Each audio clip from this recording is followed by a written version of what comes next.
Good morning, everyone. Heather from Pic'n Faith Farm. First garden tour of the season. It's a little late for the first garden tour. However, we just now got everything in because we revamped this entire garden. So first of all, on the way in, we have a rose arbor that my husband built.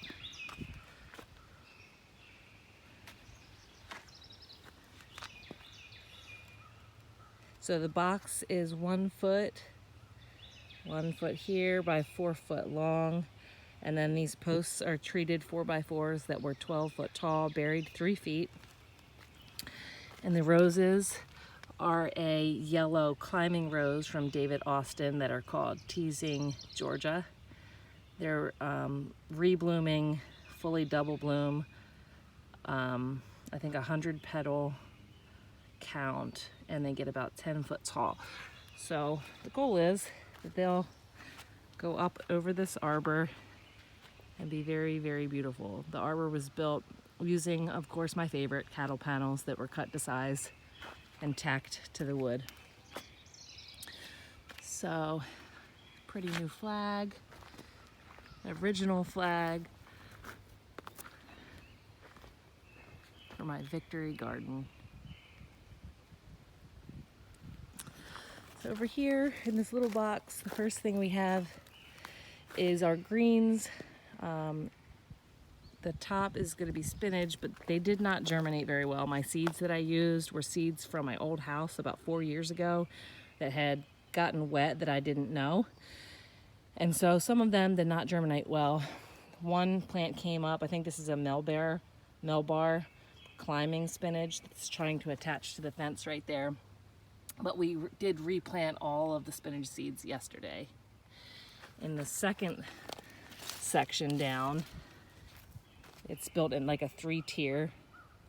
So the second section down is chard. I have different colors of chard in here, rainbow chard. And then the third one down is kale, which is doing great. And then we move on to the girls, more Eliza's herb garden. So we have multiple herbs planted in here. I have it sectioned. I do have some of these put in pots because I know that they are a little bit more invasive to other plants, but the more I have read, almost all herbs are that way and try to take over wherever they are. So ultimately, I think I'm going to take them back out of the pots. This is oregano, and the one down here in a pot is mint. I might keep the mint in a pot, but the herbs, I think I'm just going to let them do their thing in this garden. And then back behind the garden, I have a little bit of space. So going up that fence, I planted pole beans.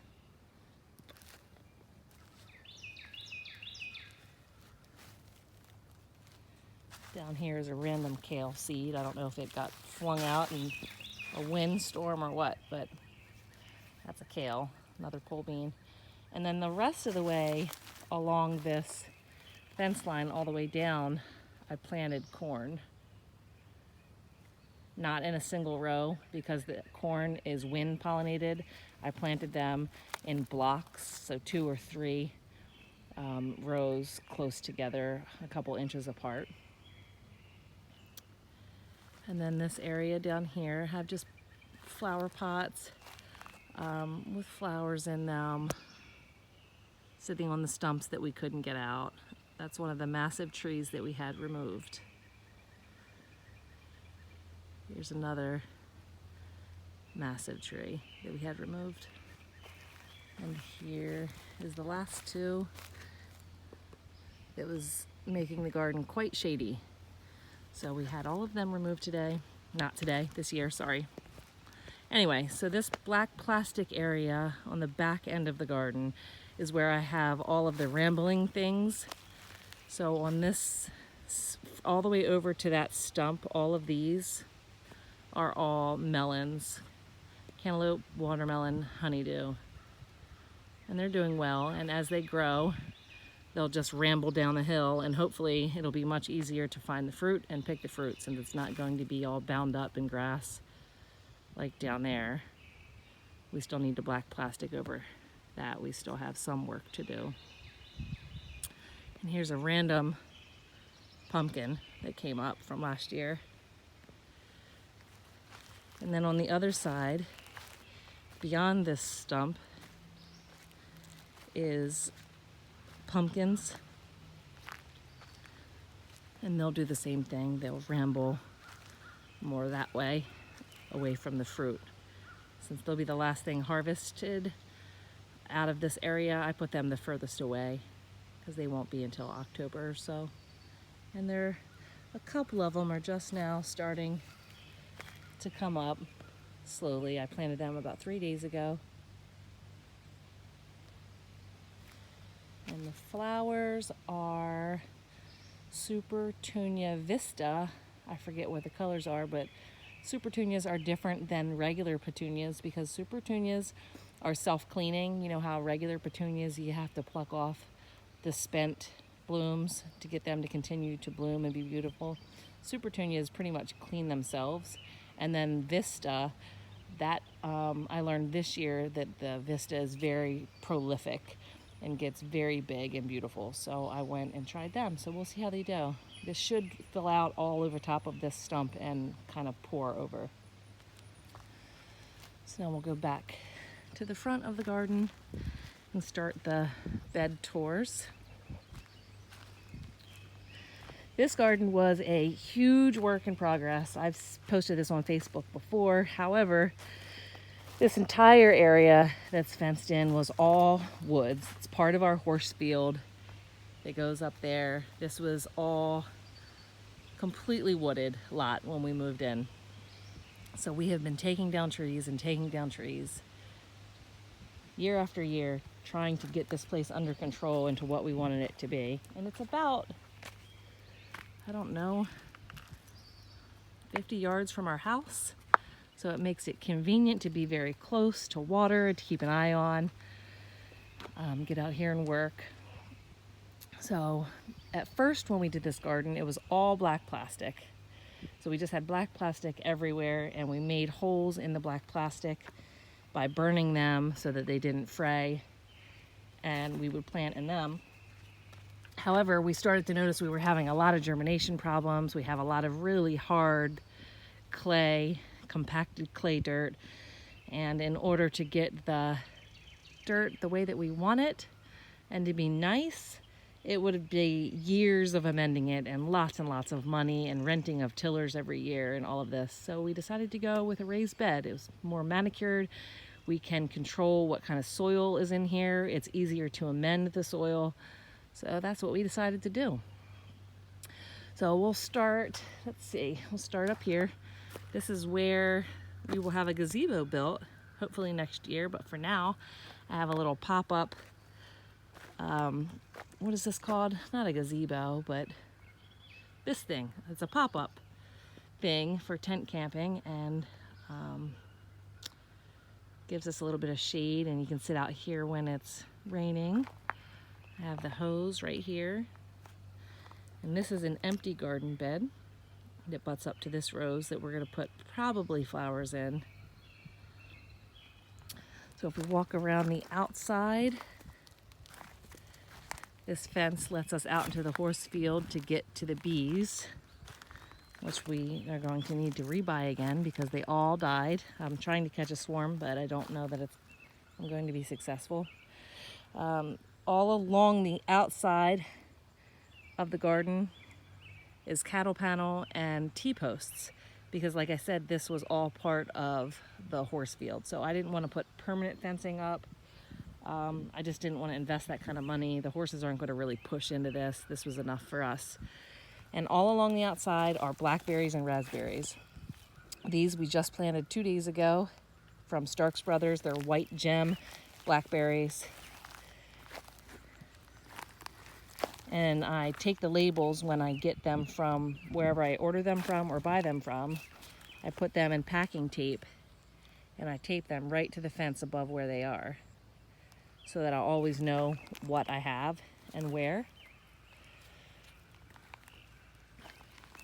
So all down along there are blackberries and raspberries. They're all coming up great. I have a lot of little ones that are forming now. This is a Primocane Blackberry Prime Arc. And then all of these outer beds to go along with the berry situation, there are 5 beds of strawberries. They're doing great. I also got them from Starks Brothers.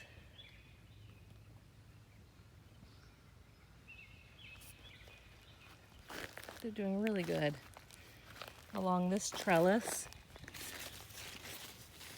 we have beans, pole beans that are going to grab hold of this and climb up and over this trellis.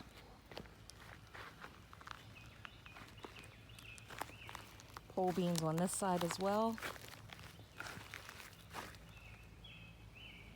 Strawberries. And then down here, these are cute. I just got these for the first time this year. I've never had them before. They're Kajari melons, and they're just now popping up. They're a personal melon that's about 3 pounds, so it shouldn't have trouble hanging on to this trellis. And by trouble, I mean too heavy and would fall. If you do have melons that are heavier than 3 or 4 pounds, you can always use pantyhose to help tie them up, and they also sell things on Amazon to help you tie up things like mesh tie bags. And then over here, these are Minnesota midget cantaloupe. Same thing, they're small to go over top of this trellis, and it's on both sides.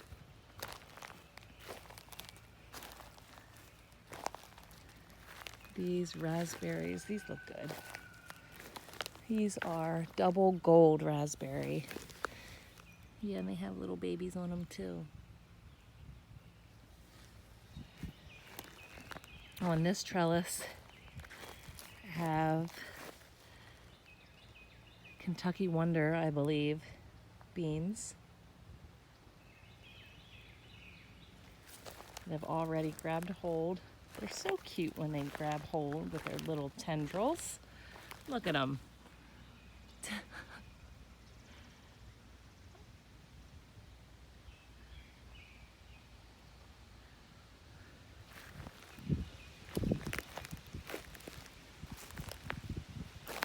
So all of these garden beds, this large size, these are all 4 foot wide by 12 foot long.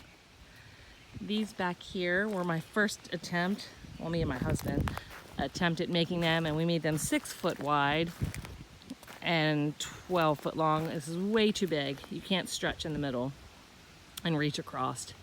It's very difficult. So these were made too big. So what we're going to plant in these, which makes more sense now anyway, now that I see the way the sun is hitting this garden, is all of our brassicas are going to go back here. So broccoli, cauliflower, Brussels sprouts, and cabbage. So there's 4 beds. There's 4 main brassicas that I want to grow that like cooler weather that isn't so sunny. So all of them will go back here now that I am getting a feel for how this all is going to work out. But right now, what I have planted in here, I have beans, of course, to go over the trellis. These are Cherokee Trail of Tears beans. These were carried by the Cherokee Indians as they traveled their Trail of Tears as they were pushed on from their settlement. So I don't think settlement's the right word, reservation, wherever they originally were, and they were pushed off. So this is one of the beans that they carried with them. I think it's really cool that we can plant something that has such meaning. This section up here, it's super bare. I planted parsnips. I have never grown parsnips before. I don't know what I did wrong.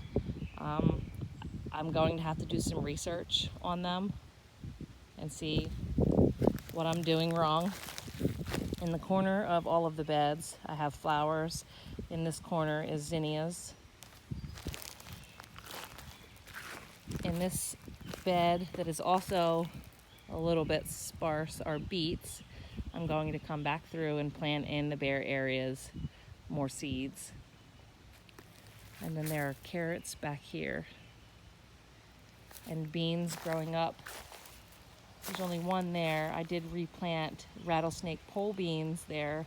I don't know what that bean is that's growing, but I did plant rattlesnake pole beans along this trellis. So they should be popping up soon. And in this back corner, I have sunflowers. And then the backdrop, this all needs to be mowed between here and here and covered with mulch and plastic. But all of these are hydrangeas. So it's really cool because as you look from the front of the garden through these arches, you'll be able to see beautiful plants of flowers. This garden bed, let me see. I don't remember what I planted back here in this back section. I'm going to replant it because when I wrote on the clear spoons, for some reason, the clear spoons or knives, everything just washes off. So if you're going to use plasticware to label things, use the white ones or get ones that you buy off Amazon that are made for that. All of this up here is garlic. And I have a really cool trick for you because I went to Starks Brothers to order garlic and it was super expensive. Like the amount of garlic that I wanted was like $75. So I sent my daughter to the grocery store and she bought garlic, organic garlic. And I broke it open and planted the bulbs. And this is what you have. So sometimes you can just take what you have at the grocery store, whether it be potatoes or garlic, beans even, and you can grow it yourself for much cheaper. Look at them, they're beautiful. Again, I put them in late. I put them in this year. Ideally, you're supposed to put it in late fall, like November, December. I did not do that, obviously, because I've never grown garlic before. I didn't know what I was doing. It's a learning process for me. In this bed we have, I don't know what kind of beans on either side, but the trellises all have beans that will come up and over. I don't remember what they are because again the label washed off. I do know that this front section is kohlrabi. No. Rutabaga? Kohlrabi. I think rutabaga. Maybe not. I don't remember. I don't remember what this is. I'm going to have to look at the seed packet because I do know what the seed packet looks like. This is going to bug me now. This plant, whatever it is similar to potato. It grows under the ground. It has a big tuber that's round and circular. I'm pretty sure rutabaga. But I've never grown it before, so we'll see. From one of the YouTube channels that I watch, one of the women on there said she had never had it before and she was kind of like, might not be good, and ended up loving it. So I'm trying it. And then the rest of the bed is all just random greens that are coming up. And those labels, they're good. Like I wrote on the white ones and the Sharpie, it stayed on the white markers. They're actually just plastic knives that I wrote on, but it all stayed. And then over in this bed is onions that I planted from the little bulb sets. And then in the middle are all onion seeds. And as you can see, absolutely nothing came up. I don't know why. Again, never planted onion seeds before. Don't know what I did wrong. Going to look more into that. But I did order more bulbs from Gurney, I think. And they're supposed to be here in the next couple of days. So I'm going to replant all of these with the little onion set bulbs. Sunflower in the middle of the corner. And then these guys, this is really cool, but These are from my kitchen. These are garbanzo beans that I literally just took out of a soup bag of dry mix for beans and threw them in the ground because I was like, they're expensive online and they're like $5 for like 20 seeds, and I can get them for like $100 or 100 seeds for 99 cents. So I'm just gonna try it. Well, they came up, but I didn't know if they were like runner beans or if they were bush beans. Apparently they're bush because they're not getting very much bigger. So I did plant additional runner beans here. They're going to be scarlet runner beans that go up and over. But these are garbanzos, so they're kind of cool. We'll see what happens.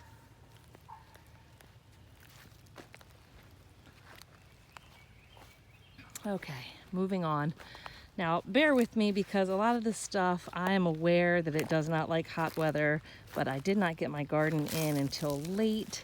And so I just took a risk and put them in the ground to see what would happen. Some of them will make it, some of them will be a flop. And that's okay because I'm learning this year. These are all Brussels sprouts. This is my second to youngest son's favorite vegetable. So he's super excited about these. As all brassicas, they like cooler weather, so I don't know how they will do. And in the bed next to them is cabbage, which we have successfully grown cabbage in warmer weather, so I'm not too worried about the cabbage. And then at the end of these beds, cattle panel, my favorite thing, I cut it to size and put it in the ground, and I put winter squash. Just a variety like acorn, sweet meat, spaghetti squash, butternut squash, all along here. So it will grow up this little trellis and then come down the other side and have all of this mulch to lay on so it won't get tangled in the weeds. And it has a lot of room to ramble along. This next garden bed, these are all snap peas, which they look not so great, as you can see, and this is not from the heat. This is from transplanting them, because when we decided to put these beds in, I had already planted all of these in a plastic row and they had started coming up, so we tried to save them and transplant them, and they're not real happy about it. So I did replant just the other day, and new little babies are coming up. So that's good. And then next to all of these snap peas on the outside, all of this wasted space, my little girls planted 3 rows of beets on each side. So that's a weed, but that's a beet, and that's a beet. So you can not waste space. You can grow things next to your other crops. The next bed is, I believe, broccoli. It does not seem to be liking the heat. A couple of them have died. They're very sparse in here. I bought more than this. I started some ourselves, and we bought some, and they are not happy with the heat. This one's okay. This is from somewhere in Amishville, but some of these little ones that I started, they're just kind of pathetic looking. We'll have to see. And then back here, same thing, cattle panel, and I have winter squash.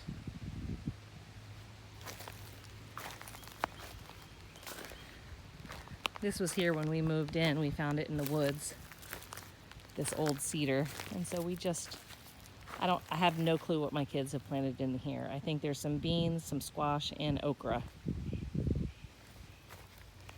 So this last bed are all tomatoes. A lot of these tomatoes were pulled up from the ground that were already planted and replanted once we got these beds established. So they're not too happy. Some of them are more stressed than others. Some are coming back and pretty happy. have, let's see, I think I saw some pretty flowers. Yes.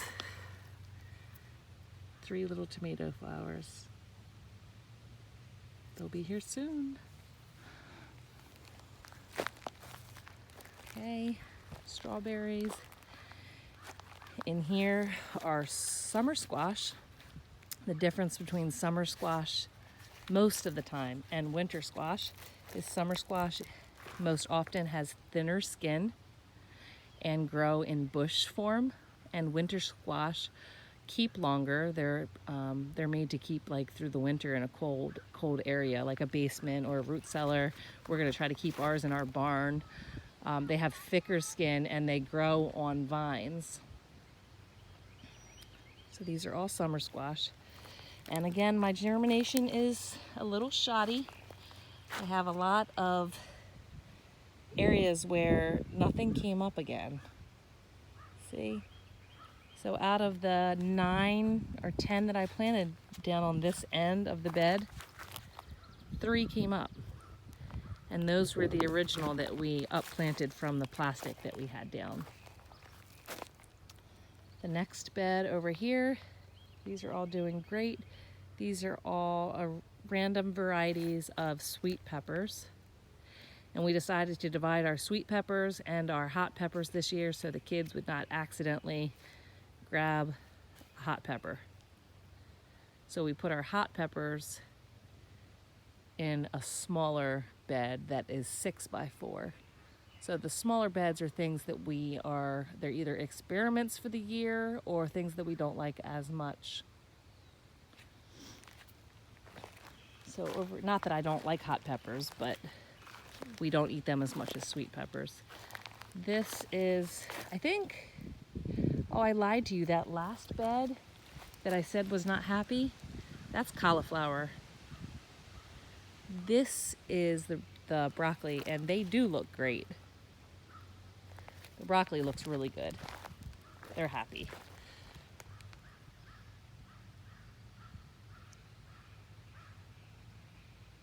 Yeah, hopefully we won't have worms in our broccoli. We're going to put some netting over top of this so that the moths cannot lay their eggs, and hopefully combat the worm thing, because that's super gross when you have those little green worms that you thought that you got them all out, but you end up finding one. Ugh, done that before. More tomatoes. Just cut the cattle panel down to size for the bed that it's in. Use T-posts in the middle, and we will weave our tomatoes up and through as they grow. This bed is on either side of this arch, this very last arch at the end, heading towards the plastic, are all, this is pickling cucumbers on this arch, and they're just starting to come up. And also in this bed are corn that is just starting to come up.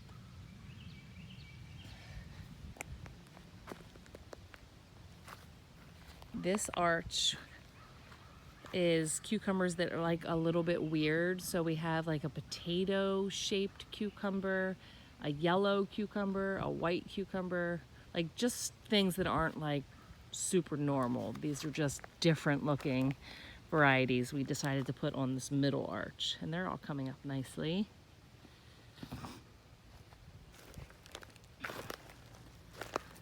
And then in this bed, these are all cucumbers on the side that'll go up the arch. This is all, let's see. Okay, this is kohlrabi. So what I was talking about in the back where I couldn't remember, that must have been rutabaga. This is kohlrabi, which I have not ever planted before or grown. This is collards, which I have not grown them before either. And then this is all celery.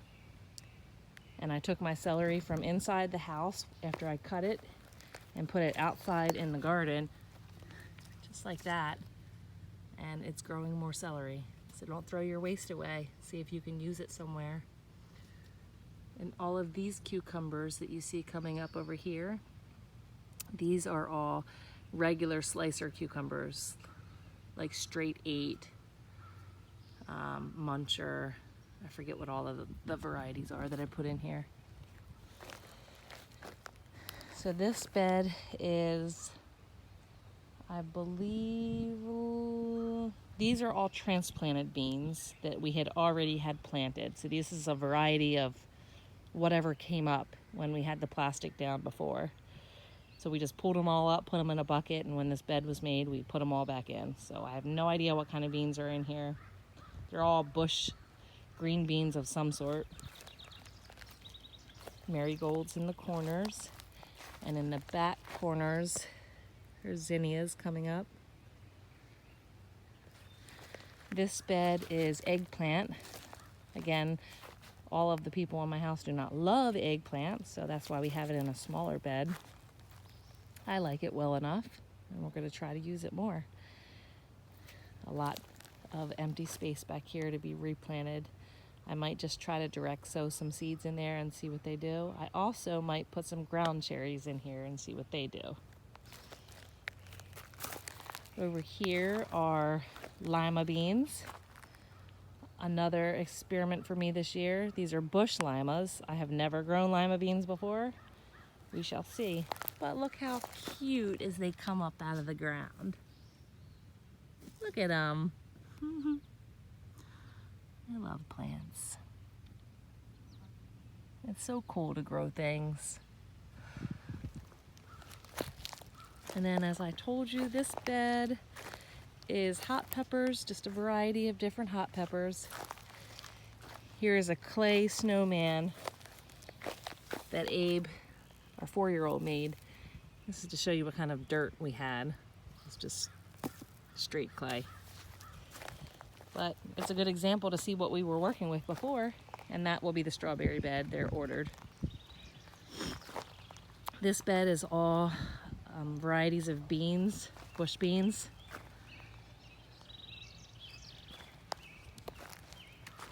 All of my kids have something that's their favorite. So it's cool to like have them come out here and be like, I can't wait till we have beans, or I can't wait till the cabbage is done. Or, it's really cool to see their excitement. And then on this trellis is more tomatoes. And like we did with the peas back there, we put beets on the outside. On the outside of here, we put carrots. And they're just now starting to come up because carrots and tomatoes love each other. They're great companion plants. So I didn't want to waste space, so we put in carrots on either side. And this is the best bed of tomatoes. These had the least amount of transplant shock, and we have babies. I think these are cherry tomatoes, sweet 100, but they're doing great. And as they grow, like I was saying, I just weave them in and out of the cattle panel, so I don't have to tie up any of them. I just weave them in and out, and the cattle panel does the work for me. There's carrots on this side as well.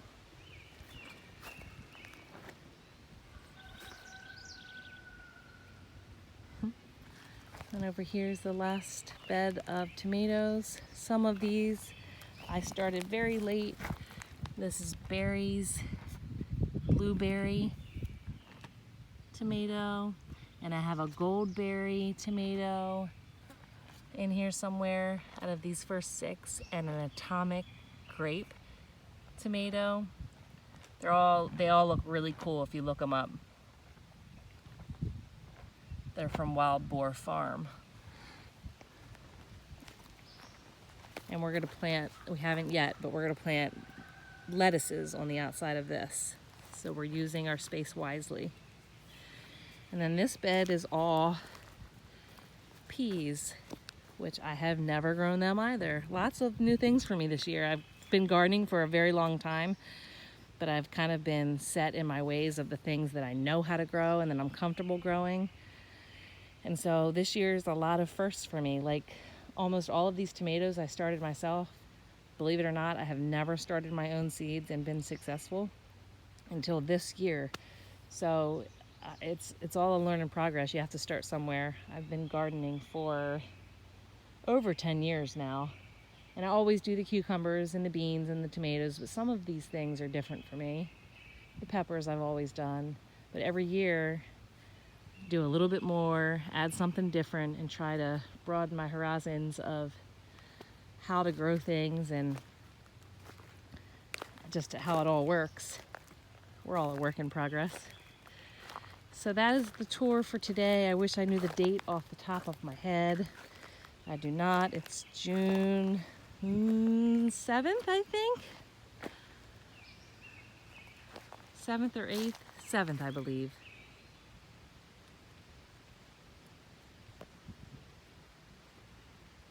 Pretty horses.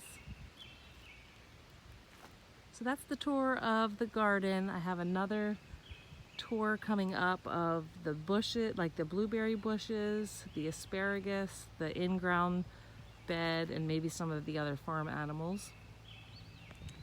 But this is the tour of this area, and I'm hoping to do one every week so that we can see the progress, because that's always exciting to see things, how they change. And I really can't wait for these roses to see how they change. They're gonna be beautiful. Yellow roses are my favorite. For every baby that I have ever had, my husband has always brought me yellow roses. And it's just very sentimental to me. And I think it's really cool to have them growing over top of the arbor in my garden. All right, guys, I hope you all have a beautiful day. Grow something. God bless.